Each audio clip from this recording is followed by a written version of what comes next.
আরে আরে থামো, অনেক হয়ে গেছে স্নান। এবার বাড়ি চলো, আমার তো ঠান্ডা লাগতে শুরু করেছে। তার এতটুকু বলতেই গৌরী আর নূর তার ওপর হাত দিয়েই জল ঢালতে শুরু করে দিল। আরে তুই তো খুব তাড়াতাড়ি উঠে যাচ্ছিস। আজ তোকে তাড়াতাড়ি যেতে দেব না, যতক্ষণ না আমাদের দুজনের জলে খেলে মন ভরে যায় ততক্ষণ তুইও যাবি না। এখনো গৌরী এতটুকু বলেছিল যে নূরকে পানির ভিতর কারো শব্দ অনুভূত হলো, যার ফলে তার মুখের রং উড়ে গেল। সে একটু পিছিয়ে গেল। সে একবার গৌরীকে দেখল যে মিলির ওপর জল ঢালছিল। নূরের অস্বস্তি তাকে দেখা যাচ্ছিল না। দেখতেই দেখতে নূরকে কোনো অদ্ভুত শক্তি পানির ভেতর টেনে নিল। পানিতে জোর শব্দ হতেই মিলি আর গৌরী পিছনে ফিরে দেখল নূর ক্ষণভরেই অদৃশ্য হয়ে গেল। আরে নূর কোথায় গেল? নূর, তুই কোথায় আছিস? কোথায় আছিস তুই? আরে দেখ, মজা করিস না, উপরে আয়। দেখ, আমি জানি তুই আমাদের সাথে মজা করছিস। গৌরীর কথা বলার কোনো লাভ ছিল না, কারণ নূর এখন অদৃশ্য হয়ে গেছে। মিলি আর গৌরী এমনভাবে দাঁড়িয়েছিল যেন তাদের সবকিছু হারিয়ে গেছে। গৌরী, সাহস করে নে। এই জলেতে কতক্ষণ দাঁড়িয়ে থাকবে? আমাদের বাইরে গিয়ে কারো কাছে সাহায্য নিতে হবে। না না, আমি আমার সখীর সাথে এখানে এসেছিলাম, আর তার সাথেই এই জল থেকে বাইরে যাব। যতক্ষণ না সে ফিরে আসে ততক্ষণ যাব না। গৌরীর মাথায় যেন পাগলামি চেপে গেছে। মিলি সাহস করে তাকে পানি থেকে বাইরে নিয়ে এলো। আমার কথা মন দিয়ে শোন। সে পুকুরের ভিতর অদৃশ্য হয়ে গেছে। এমন লাগছিল যেন সে আমাদের কিছু বলার চেষ্টা করছিল। এখন আমাদের একমাত্র রাস্তা, আমাদের তার সাহায্য নিতে হবে। কার সাহায্য? কার সাহায্যের কথা বলছিস তুই? ওই অঘরী। ওই অঘরী? তুই ভাবলি কি করে, হ্যাঁ, যে আমরা ওই অঘরীর সাহায্য নেব? তোর অন্য কোনো রাস্তা আছে? না, কিন্তু তাকে নিয়েই এবার বাড়ি যাব। তার আগে না, এখনই অঘরীর কাছে চল, এর আগে গায়ে এই খবর ছড়িয়ে যাক। মিলি গৌরীকে নিয়ে সেখান থেকে বেরিয়ে গেছে। রাস্তায় গৌরীর বাবার সাথে তাদের দেখা হলো। আহ, আরে বেটা, কোথায় যাচ্ছিস তুই? আরে কখন থেকে তোকে খুঁজছি। কি বলে বেরিয়েছিলি তুই বাড়ি থেকে? মনে আছে নাকি তোকে মনে করিয়ে দিই? বাবা, মনে আছে। বলে বেরিয়েছিলাম যে কাল আমার বিবাহ, আজ সখীদের সাথে শেষ স্নান করতে যাব। তো এবার বাড়ি চল, তোদের স্নান তো হয়ে গেছে। তুই কাকার সাথে যা, বিয়ের প্রস্তুতি কর। নূরকে আমি খুঁজে নিয়ে আসব। তোকে একা যেতে দেব না, আমিও যাব। কিন্তু কি করে? কাল তোর বিয়ে, ঘরওয়ালাদের বাকি লোকদের কি বলবি? সে দেখা যাবে। এ কি কথা হচ্ছে খুশখুশ করে? হ্যাঁ, চল বাড়ি চল। আর বেটি, তুইও তোর বাড়ি যা, তোর বাবা চিন্তিত হচ্ছেন। গোপাল গৌরীকে বাড়ি নিয়ে আসে, আর গৌরী কিছু করতে পারে না। মিলি গভীর চিন্তায় ডুবে যায় আর গৌরীকে যেতে দেখতে থাকে। তাকে কিছুই ভালো লাগছিল না। সে গিয়ে সেই পুকুরের ধারে বসে পড়ল, যেখান থেকে নূর অদৃশ্য হয়েছিল। এখন আমি একা কি করব? কি ঝাঁপ দিয়ে এই পুকুরে? হয়তো আমার সখীকে খুঁজে নিয়ে আসব, নয়তো ঝাঁপ দিয়ে মরে যাব। সে যেই ঝাঁপ দেবার চেষ্টা করছিল, তখনই কেউ তার হাত ধরে টেনে নিল। পুকুরে ঝাঁপ দিলে দুজনের সাথে ঝাঁপ দেব। অঘরী বলেছিল এটা কুণ্ড তালাব, এখন এর ভিতর যেতেই হবে। তুই কেন এলি? কাল বরযাত্রী দরজায় দাঁড়িয়ে থাকবে। তোর ঘরের লোকেরা তাদের কি উত্তর দেবে? তারা দেখে নেবে পরে। সকালের আগে আমরাই পুকুর থেকে বাইরে বেরিয়ে যাব। এখন চোখ বন্ধ কর আর জানের বাজি লাগা। দুই সখী হাত ধরে তালাবে ঝাঁপ দেয়। নিচে যেতে যেতে তাদের শ্বাস আটকে যায়। ওই অঘরী মিথ্যা বলেছিল, এটা কোনো কুণ্ড তালাব না, এখানে শুধু জল। এখন আমরা মরতে যাচ্ছি, ঈশ্বরকে স্মরণ করে নে। মরতেই তো ছিল বিবাহ করে নিতি। তোর শেষ ইচ্ছা তো পূর্ণ হয়ে যেত না বিবাহ করার? পানির সাথে লড়তে লড়তে তারা পানির একদম নিচে চলে যায় আর তাদের শরীর নিচে বসে যায়। তখনই একটা প্রচণ্ড আলো জ্বলে ওঠে। আলোর ভিতর একটা বড় সুন্দর পরিষ্কার দুর্গের মতো বাড়ি ছিল। এটা কি পানির ভেতর অন্য জগৎ? এটা কিভাবে সম্ভব? সত্যি কি এটা কুণ্ডলোক? তাহলে আমাদের নূর জীবিত আর এই বাড়িতেই আছে? চল তাড়াতাড়ি ভিতরে গিয়ে দেখি। দুজনে তাড়াতাড়ি সেই দুর্গের ভিতর চলে গেল। সেখানে গিয়ে দেখল একজন লোক সামনে এলো। ও, তো তোমরা নূরকে খুঁজতে এসেছো পৃথিবীর লোক থেকে? হ্যাঁ, আপনি কি করে জানলেন? আর আপনি কে? আপনি কি জানেন আমাদের সখী কোথায়? সেই জগতে আটকে আছে না? আমার সাথে এসো।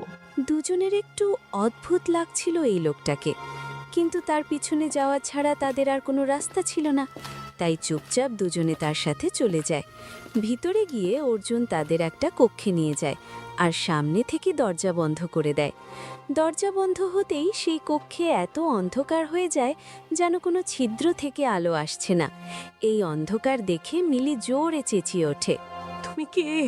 বাইরে বের করো আমাদের এখান থেকে। আরে তুমি আমাদের থেকে কি চাও? আমাদের সখীকে তুমি কোথায় রেখেছো? তোমার উদ্দেশ্য কি? বলো, বাঁচাও আমাদের কেউ। সে চেঁচাতে থাকে, কিন্তু অর্জুনের দিক থেকে কোনো উত্তর আসে না। মিলির মাথা ঘুরতে শুরু করে। অন্ধকার এত যে কেউ কাউকে দেখতে পাচ্ছে না।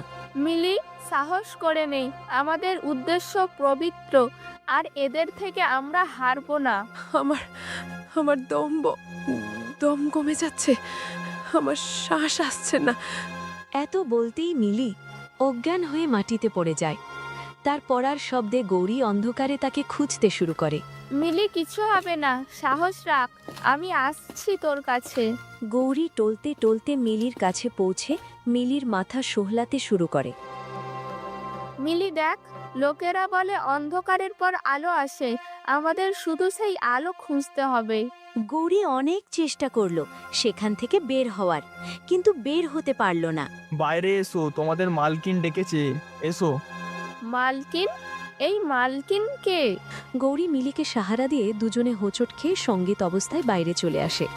বাইরের আলো কমই ছিল, তবু কম আলো দেখেই তাদের চোখ ঝলসে যায়। আর যখন পুরো চোখ খুলল তখন দুজনেরই চোখে বিশ্বাস হয় না। নূর একটা সঙ্গীত বড় সিংহাসনে বসেছিল। মিলি দেখ, আমরা আমাদের নূরকে পেয়ে গেছি।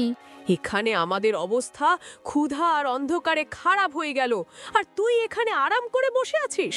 আরে কি সখী তুই, দেখতেও আসিসনি? আমার বাড়ি পছন্দ হয়নি? তোর বাড়ি? হ্যাঁ, আমার বাড়ি। এখানেই তো থাকি আমি গত 20 বছর ধরে। 20 বছর? তোর তো বয়সও না। মজা করার জন্য তো সময় পড়ে আছে। এখন বাড়ি চল, সবাই চিন্তিত হচ্ছে। আর তুই তো জানিসই আজ গৌরীর বিবাহ। দেরি হলে বরযাত্রী ফিরে যাবে, তারপর আর কখনো তার বিবাহ হবে না। মিলির কথায় নূরের কোনো প্রভাব পড়ে না। সে মিলিকে সেখানে রেখে নূরের কাছে এসে দাঁড়ায় আর তাকে টেনে বলে, নূর, অনেক হয়েছে, আমার ভয় লাগছে, বাকি লোকেদের কি উত্তর দেব? গৌরী যেই নূরের হাত ধরল, নূর তাকে জোরে ধাক্কা দেয়, যার ফলে গৌরী দূরে পড়ে যায়। তোরা দুজন পাগল যে আমার পিছনে এখানে চলে এলি। আরে মূর্খরা, এতটা বুঝতে পারলি না? এটা আমার একটা চাল ছিল তোদের এখানে আনার। আর দেখ, তোরা আমার ফাঁদে পড়ে গেছিস। কি বলতে চাস স্পষ্ট বল, কারণ কাল থেকে এখন পর্যন্ত ক্ষুধা আর অন্ধকার আর এই নির্জন জায়গায় হৃদয় শ্মশানের মতো হয়ে গেছে। এক রাত এখানে থেকে বুঝে গেছি এখানে কোনো বড় রহস্য আছে। আমার সত্য জানতে চাস না? তাহলে শোন, আমি তোর সখী ছিলাম না, আর তোরা এখানে আসতে পারিস বলে তোকে সখী বানিয়েছিলাম, যাতে সময় হলে তোদের এখানে বন্দি করতে পারি। 2 বছর আমার সাথে সখী ছিলি, আজ পর্যন্ত কখনো জিজ্ঞেস করিসনি আমার পরিবার কোথায় আর আমি তোর বাড়িতে কেন যাই না। কারণ তুই বলতিস বন্ধুত্ব শুধু বাড়ির ভিতর পর্যন্ত যাবে না। এখন বুঝছি তুই এসব কেন বলতিস। এখন আমি সত্য জানতে চাই, বল তোর রহস্য কি? সত্যি কি তুই আমার সত্য জানতে চাইস? হ্যাঁ। এটা 20 বছর আগেকার কথা। মা, মা কোথায় আছো তুমি? দেখো না, বাইরে কেউ তোমাকে ডাকছে। আরে নূর, কে এসেছে? ভিতরে ডেকে নিয়ে আয়। ও তো আমাদের প্রতিবেশী না? তাদের বাড়িতে কাল বিবাহ, যার জন্য তুমি আমাকে হলুদ লেহেঙ্গা বানিয়ে দিয়েছিলে। ওরা এসেছে। ঠিক আছে, তাহলে বিবাহের নেমন্তন্ন দিতে এসেছে মনে হয়। না মা, ওরা তোমার সাথে কিছু কথা বলতে চায়। আমি দেখছি। সাবিত্রী উঠে বাইরে চলে গেল। দরজায় মোহনদাস দাঁড়িয়েছিল। ভাবি, একটা জরুরি কথা বলতে ছিল আপনার সাথে। আপনি তো জানেন পরশু আমার ছেলের বিবাহ ছিল, কিন্তু হঠাৎ মেয়েটা অসুস্থ হয়ে মারা যায়। ভিতরে আসুন মোহনবাবু। কিন্তু হঠাৎ মেয়েটা অসুস্থ হয়ে মারা গেল। হে ঈশ্বর, এটা কি হলো? দেখো ভাবি, অসুখ, জীবন আর মৃত্যু তো উপরওয়ালার হাতে। এখন গায়ের লোকেরা বলছে বিবাহে সুখ লেখা ছিল না, তাই মেয়েটা মারা গেল। ভুল জায়গায় বিবাহ হওয়ার চেয়ে মানুষ মরে যাওয়াই ভালো। অনেক বাড়িতে আমরা আমার ছেলের রিস্তা নিয়ে গেছি, কিন্তু কেউ বিবাহের জন্য মানছে না। হ্যাঁ, ঠিক বলেছ। তোমার তো অনেক জমি আছে, তাহলে কেন কেউ তার মেয়ে তোমাদের বাড়িতে দেবে না? জানি না, তাই তো আমি তোমাদের বাড়িতে এসেছি। নূরের বিবাহ আমার ছেলের সাথে হবে, কারণ আমি তোমাকে জানি তুমি পুরনো কথা মানো না। তোমার উপর কোনো জোর জবরদস্তি নেই, তুমি চাইলে নাও করতে পারো। এতে ভাবনার কিছু নেই। আমি এই বিবাহের জন্য প্রস্তুত। আমার নূর তো লক্ষ্যে এক, কিন্তু শ্যামও খুব সুন্দর আর ভালো সৎ ছেলে। আমরা এই বিবাহের জন্য প্রস্তুত। আর এভাবে নূর আর শ্যামের বিবাহ হলো। 4 বছর কেটে গেল। একদিন নূর তার বাড়িতে বসে শ্যামের প্রতীক্ষা করছিল। তখন শ্যামের বন্ধু রামু সেখানে এলো। আরে ভাবি, তুমি তোমার বাড়ির রাস্তা ভুলে গেছো নাকি? একদম সামনের বাড়ি। আর কখনো বাড়ি যাও না? তোমার মা একদিন আমার বউকে বলছিল। কি বলবো ভাই, শ্যাম দেরিতে বাড়ি ফেরে, সকাল সকাল বেরিয়ে যায়, বাড়িতে কেউ থাকে না। এখন আমি বাড়ি যাব, তো এই বাড়িতে কে থাকবে? হ্যাঁ, তাছাড়া একটা কথা তো আছে, তোমার ভাগ্য বদলে গেছে। এত বড় বাড়ির বউ হয়ে গেছো। তোমাদের বাড়িতে তো শস্যেও 6 মাসের 12 মাস খেতে হতো। সত্যি বলছি না? নূরের এসব কথা ভালো লাগলো না, তবু সে কিছু বলল না। তাছাড়া ভাবি, তোমার মনে কখনো ভাব আসে না এত টাকা নিয়ে কোথাও পালিয়ে যাও? আরে এটা আমার স্বামী, আমি তাদের টাকা নিয়ে কোথায় পালাবো? তাদের যা আছে তা আমার নিজেরই। বাবুজি যখন থেকে গেছেন তখন থেকে সব দায়িত্ব এদের উপর এসেছে। রামু সেখান থেকে চলে গেল আর বাড়ি এসে তার ছোট ভাই সোহমকে সব কথা বলল। কি বলতে চাও, স্পষ্ট বলো। আরে ভেবেছিলাম নূরকে বিবাহ করব, কিন্তু নূরের মা ঠিক জায়গায় হাত মেরেছে। সময়ের আগেই শ্যামকে সঙ্গীত বিবাহ করে দিয়েছে। নূরের মতো তার নাম, তাই তার মুখে তার চেয়েও বেশি নূর। আমাদের বউ তার সামনে যেন দাসী মনে হয়। আরে ভাই দেখ ভাগ্য, এখন যতটা আমাদের কাজ তেমনই বউ পেয়েছি। আর তাছাড়া মা আমার বিবাহ করতে বলতো নূরকে। আরে দেখ, তোর বিবাহ করতে মা বলতো, বড় আমি ছিলাম, তাই বিবাহের ব্যাপারে যে নূরের সাথে আমার বিবাহ হোক আমিই ভাবতাম। রামু অদ্ভুত মুখ করে বাইরে চলে গেল। সে তার জ্বালা লুকাতে পারল না। তার মনে কিছু চুলছিল। সে হাঁটতে হাঁটতে বাড়ির বাইরে এসে এক জায়গায় বসল। এই বিদ্বেষের আগুন এত জ্বলছে কেন? আমার মনে এমন লাগছে, আমি কি করে ফেলবো? আরে যে মেয়েটাকে পছন্দ করেছিলাম তার বিবাহ একদম বাড়ির সামনে হয়ে গেল। দূরে হলে তার সুখে ফারাক পড়তো না, চোখের সামনে নিজের ভালোবাসাকে অন্যের বাহুতে, অন্যের সাথে। তখন তার নজর শ্যামীর দিকে পড়ল, যে বড় শান্তিতে বাড়ির দিকে যাচ্ছিল। এটাই শান্তি। হ্যাঁ, যখন টাকা আর বউ দুটোই ভালো হয় তখন মানুষের মুখে শান্তি ফুটে ওঠে। শালা, এই শান্তি তো আমার কখনো নসিব হবে না। মানুষ নিজের দুঃখ সহ্য করে নেয়, কিন্তু শালা এই শ্যামের সুখ সহ্য করা যায় না আমার। রামু তার রাগ সহ্য করতে পারল না। সে তার জায়গা থেকে উঠল আর শ্যামের মাথায় একটা ইট দিয়ে আঘাত করল, যার ফলে শ্যাম একবারেই পড়ে গেল। রামুর রাগ এত বেড়ে গিয়েছিল যে তাকে টেরই পড়েনি সে কি করছে। দেখতে দেখতে সে শ্যামের মাথায় কয়েকবার ইট দিয়ে আঘাত করল আর শ্যাম মারা গেল। ওদিকে নূর তার বাড়ির দ্বারে দাঁড়িয়ে তার স্বামীর আসার জন্য অধীর আত্মায় অপেক্ষা করছিল। আজ এত সময় হয়ে গেল, এখন তো এসে যাওয়া উচিত ছিল শ্যামজিকে। আমার খুব চিন্তা হচ্ছে, সে তো রাস্তায় কখনো থামে না। একবার দেখে আসি, গানের বাইরে যতক্ষণ না আসবে আমার শান্তি মিলবে না। নূরের হৃদয়ে এখন পুরোপুরি ব্যাকুল ছিল। সে বাড়ি থেকে বেরিয়ে গায়ের গলিঘুজি দিয়ে হাঁটতে লাগল। ওদিকে রামু শ্যামের কাছে দাঁড়িয়ে ভাবছিল, হে ঈশ্বর, আমি কি করে ফেললাম? এ তো শালা মারা গেছে। এখন আমি কি করব? আরে ছাড় এটাকে, পালা। সে তাকে ছেড়ে পালাতে লাগল। তখন নূর দৌড়ে এলো। রামু, তুই আমার স্বামীকে মেরে ফেলেছিস। আরে শালা, শ্যাম তো মারা গেছে, নূরও দেখে ফেলেছে। এখন তো এ আমাকে শাস্তি দিয়ে দেবে। এখন আমি কি করব? এমন হতে পারে না, তুমি আমাকে ছেড়ে যেতে পারো না। তোমায় ছাড়া আমার জগতে কেউ নেই। হ্যাঁ, এখনো যতক্ষণ তার বিলাপে আছে ততক্ষণ ঠিক আছে। যখন হুঁশে আসবে তখন আমাকে শাস্তি দিয়ে দেবে। এর কিছু না কিছু করতে হবে। রামু দৌড়ে সোহমের বাড়িতে গেল। হ্যাঁ, আমি শ্যামের খুন করে ফেলেছি। কি, কেন এটা তুই কেন করলি ভাই? সময় নেই আমার কাছে, তাড়াতাড়ি চল, এর আগে যে সকাল হয়ে যায় আর লোকেরা জেগে ওঠে। আমার সাথে চল। আরে তো আমি আমি আমি আমি কোথায় যাব? নূর আমাকে তার স্বামীর খুন করতে দেখে ফেলেছে, সে আমাকে শাস্তি দিয়ে দেবে। এর আগে সে হুঁশে আসে, আমাদের তাকে রাস্তা থেকে সরাতে হবে। কি বলছিস ভাই? এক খুনের উপর আরেক খুন? সহজ কি এসব? তুমি করতে পারো, আমি কারো খুন করতে পারি না। মাথা খারাপ কি? আরে তো কি, তোর ভাইকে মরতে দেবি তুই? খুনের রক্তের সম্পর্ক এখন সাদা হয়ে গেছে কি? ঠিক আছে ভাই, চল চল, এখন যেমন বলবে তাই করব, তোমাকে বাঁচাতে যা করব। দুজনে হাঁটতে হাঁটতে শ্যাম আর নূরের কাছে এলো। নূর তাদের দেখে তার জায়গা থেকে উঠে দাঁড়ালো। রামু, তুই আমার স্বামীকে মেরে ফেলেছিস। তোকে জীবিত ছাড়বো না আমি।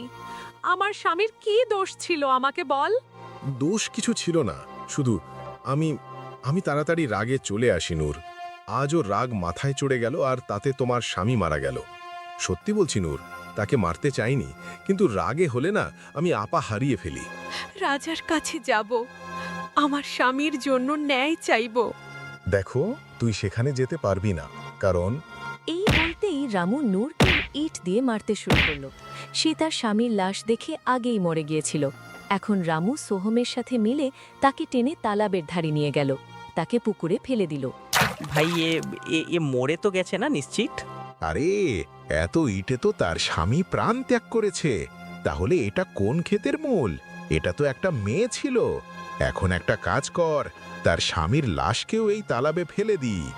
তার চোখ বন্ধ হয়ে গেল। সে পড়তে থাকল। পড়তে পড়তে সে কুণ্ডলোকের দুর্গের সঙ্গীতদ্বারের কাছে এসে পড়ল। তার পড়তেই এক বুড়ি দৌড়ে এলো। সেই বুড়ি দেখল নূরের শরীরে কয়েকটা শ্বাস বাকি ছিল। তার শরীর পুরোপুরি ভেঙে গেছে, কিছু জীবনের আশাও শেষ হয়ে গেছে। একে আমাকে বাঁচাতে হবে। বুড়ি নূরকে দুর্গের ভিতর নিয়ে গেল আর তার ক্ষতগুলোতে লেপ লাগালো।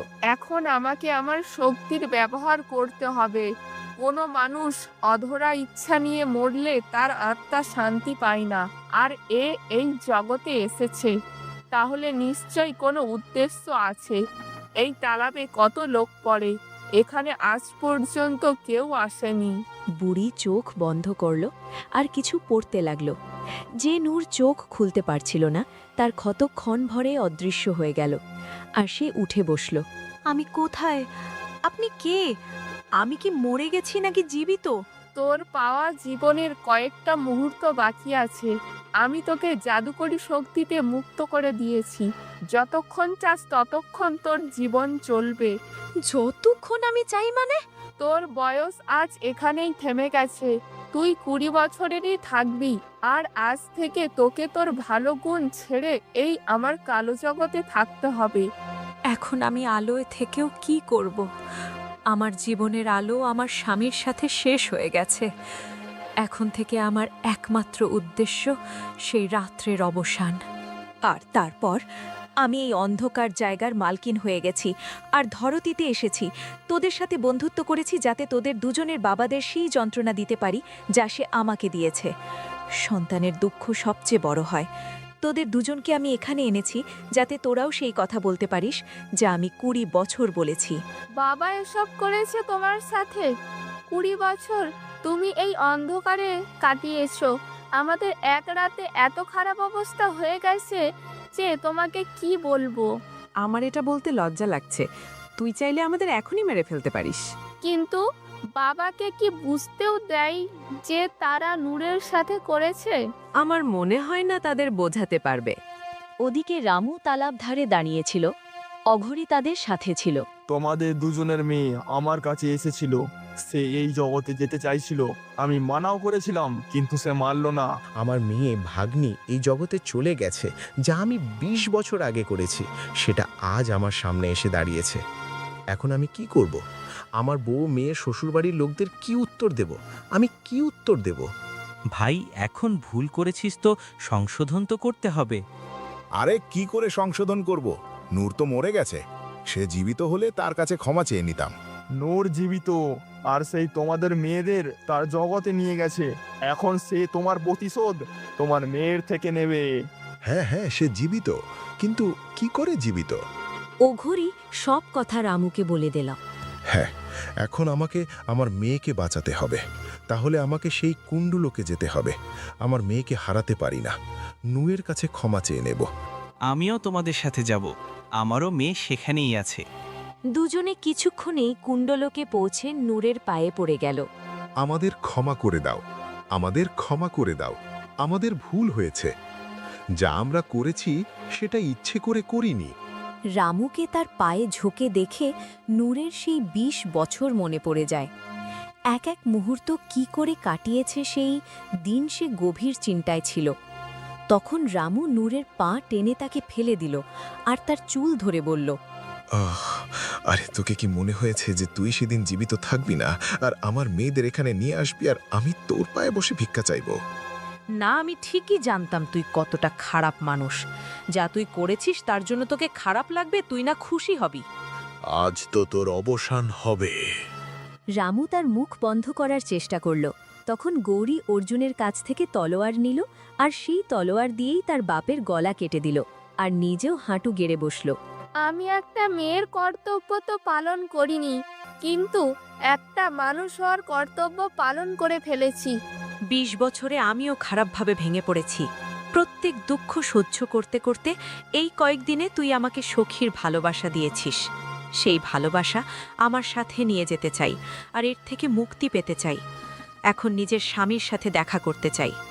নূর সেই মন্ত্র পড়ল যা বুড়ি পড়েছিল, আর ধীরে ধীরে তার ভিতর থেকে সেই অক্ষর বেরিয়ে গেল, আর নূর প্রাণ ত্যাগ করল। তার জগৎ শেষ হয়ে গেল। সোহম, মিলি আর গৌরী তালাবের বাইরে ধরতিতে চলে এলো। হঠাৎ আমরা এখানে কি করে এলাম? সেই জগৎ বুড়ি নূরকে দিয়ে দিয়েছিল। এখন নূর নিজের জন্য মৃত্যু বেছে নিয়েছে, যার ফলে সেই জগৎ শেষ হয়ে গেছে, আর আমরা বাইরে চলে এসেছি। মেয়েরা, আমাকে ক্ষমা করে দাও। আমি সত্যি বলছি, আমি ভাইয়ের কথাই এসেছিলাম। মিলি আর গৌরী যেন সোহমের কথা শোনেনি। তাদের চোখ সেই তালাবেই নূরকে খুঁজছিল, যেন তাদের পুরো জগৎ সেই তালাবেই শেষ হয়ে গেছে। তাদের চোখ থেকে অশ্রু ঝরছিল।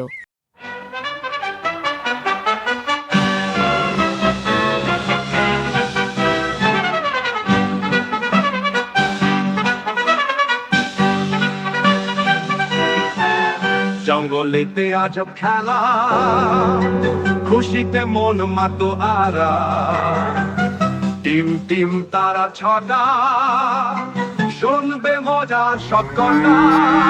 এই তো এসে গেছে তো জঙ্গল স্টোরি বেল। দাদু হাতি বসে আছে, চশমা চোখে সুর নাচে, টিলিং টিলিং ঘন্টা বাজায়, গল্প শোনার দিন যে আজায়।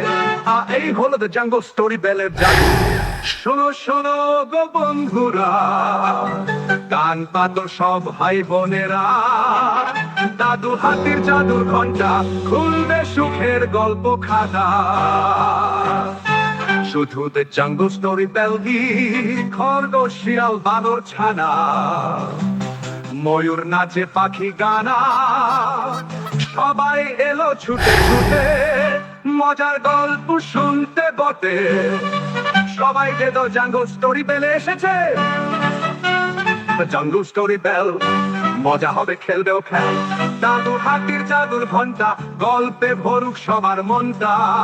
শুধু তো জাঙ্গল স্টোরি বেলে, জাঙ্গল স্টোরি বেল, সাবস্ক্রাইব না।